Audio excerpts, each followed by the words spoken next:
My exclusive interview with the woman in charge in Bangladesh, Prime Minister Sheikh Hasina. Prime Minister, welcome to the program, and I obviously would like to start by offering sincere condolences for all the lives that were lost in that terrible tragedy.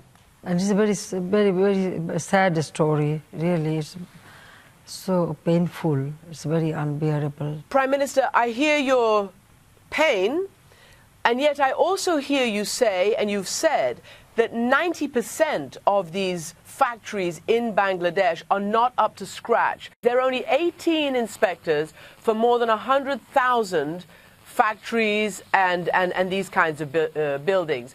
How on earth can you get a grip on this with that crazy ratio? Before this incident, we adopted the labor law. Already our cabinet passed the labor law. This law will go to the parliament and we will pass this labor law. And also the labor policy. For the first time, Bangladesh adopted this labor policy.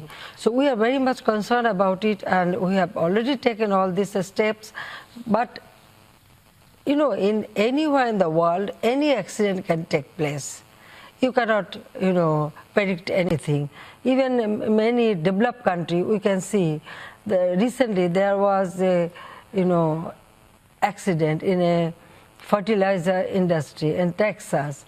So accident may take place, but because this is a growing industry, and because there are, buyers and also the investors are coming, Bangladesh now is a place for good condition for the investment. Whoa, so people Prime are very Minister. much attracted, and they are coming here, and they are, yes. Well, Prime Minister, all of that is a threat right You now. are not We'll allowing go me through to it. finish my word. I am allowing you, Prime Minister, but when you say we couldn't predict it, of course you could.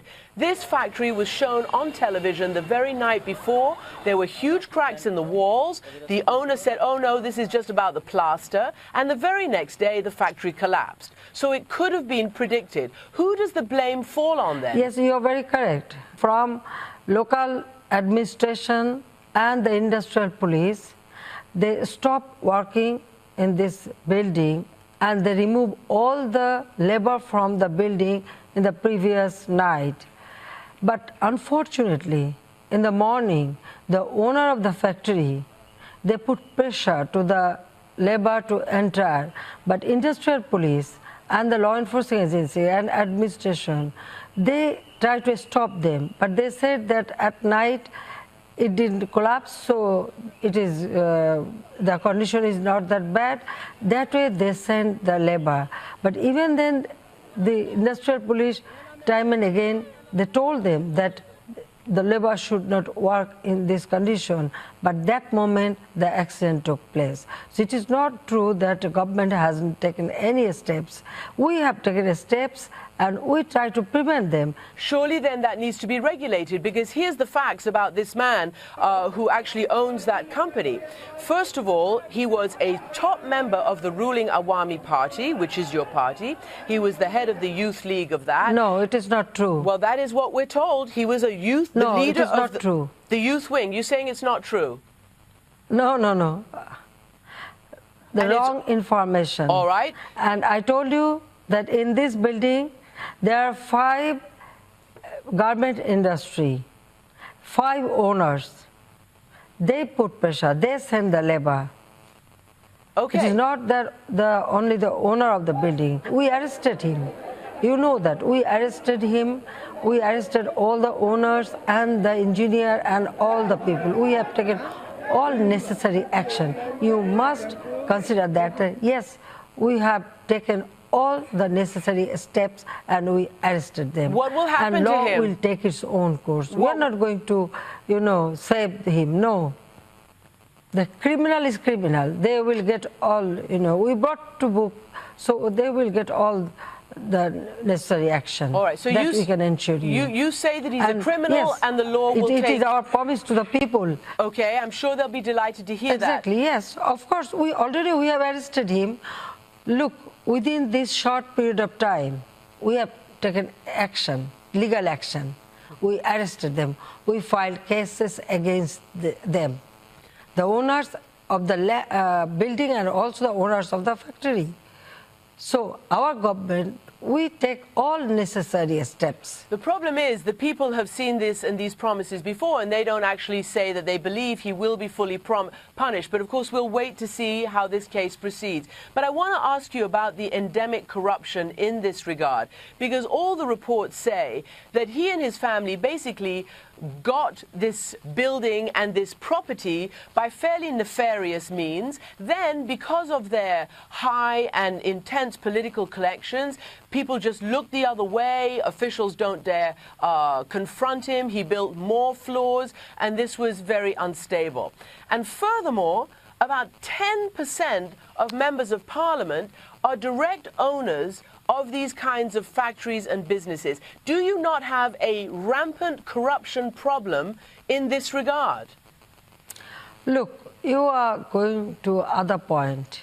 No, I'm not, Prime Minister. The owner of this building, I told you, in 2005, they grabbed this land and built up this building. That time, Awami League was not in power. You should mind that. You should know that. And the business and factory owner by people, they are the business people. Any business person, if they commit any kind of crime, our government always take action. We are here to serve the people, not to protect the corrupt people. At least not our government. That I can assure you. All right. Well, people will be very happy to hear that, because even last year, the U.S. ambassador to Bangladesh said the following: these developments could coalesce into a perfect storm that could threaten the Bangladesh brand in America. I point this out because I want to know whether you're worried about retailers walking away from what is a huge industry for you. Already Disney, which is one of the world's biggest, if not the world's biggest licensor, has said no more product from Bangladesh. Canada is reconsidering its favorable trade status with you. The EU is considering penalties, and it is your largest trading partner. This is now going to become a major economic crisis for you. Do you agree? Listen, if they want to do business, this buyer, they also consider they should increase the price of the garments so that the business can run properly and the labor can get good salary. So they are also partly responsible for it. What I feel that all the investors, when they come here, yes, they get cheap labor, and that's why they come here. And also our labor, they are very sincere. They work very hard and they work very perfectly. That's why they come here, and they will come and they will, do business. That's what I think. You have very, very good workers, and that's why people like their product. But your government is also accused of being very hostile to unions and to labor. And so have successive Bangladeshi governments been accused of that. In fact, as you very well know, last year, the U.S. Secretary of State, Hillary Clinton, was in Bangladesh, and she asked the government to investigate the murder of one of the main union leaders. His name was Aminul Islam, and he was tortured and murdered. There has been no answer about why that happened. And perhaps if you'd been alive and there was more organization, these people would not have been forced by this corrupt owner to go into that factory when you say the government said it should have been closed down. What is your answer on the issue of Aminul Islam? Which union he belongs to? I can tell you that he was known... What is the name of the union? I can tell you that he was known to try... Do you know that? Well, that's what we're told, is that he was trying to organize labor so that it would not be in this kind of situation where workers are hostage to the very people you say are doing illegal things, like making them go back into factories that you say your government... No, you are wrong. Stopped. What am I wrong about? You are wrong. About you are what? wrong. Even nobody knew, listen, nobody knew that he was a labor leader. Nobody knew in this country that he was a labor leader. He was killed or something happened. His dead body was recovered after 4 days by our law enforcing agencies. It was our law enforcement agencies, our police recovered his dead body. We didn't know that he was a union, leader or anything. But we have all sympathy for them. Now the case is under investigation. We feel our responsibility. So this blame game should not be there. All right. Well, you know what? You say we don't know about it, but the Secretary of State of the United States of America comes to Bangladesh and asks your government to investigate. All right. Now you've talked about that, and you say that you care for your people and your workers. The investigation is going on. Okay. Listen, the investigation is going on. I guess I want to know whether you feel that Bangladesh, your government, other governments, should now be more careful about labor, should allow them to organize so these kinds of terrible things don't happen again. And I want to ask you in that regard what your reaction is to what the Pope himself said yesterday publicly. He said not paying a just wage, not providing work, focusing exclusively on the balance books, on financial statements, only looking at making personal profit, that goes against God. And he called the Bangladesh labor force slave labor. That is the Pope saying that. What is your reaction to that?